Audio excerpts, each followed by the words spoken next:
Welcome to our channel. Today we how to file taxes as a freelancer, complete guide step by step clearly.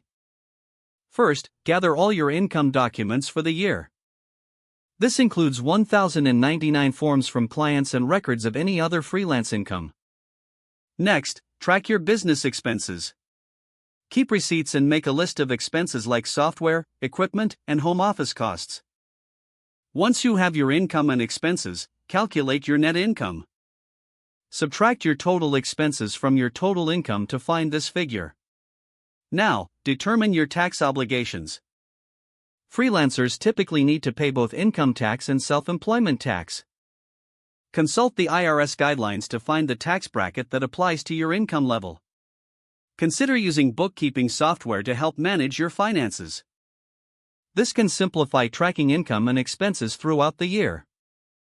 Now, set aside money for taxes regularly.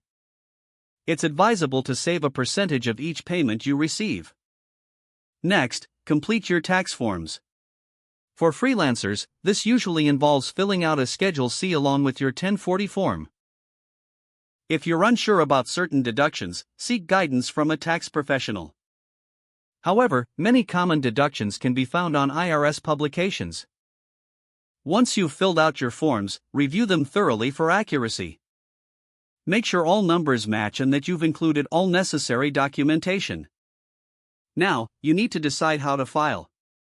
You can file electronically or through traditional mail. If you file electronically, consider using tax software for convenience. If you're filing by mail, ensure you send it to the correct IRS address. Finally, pay your taxes on time to avoid penalties.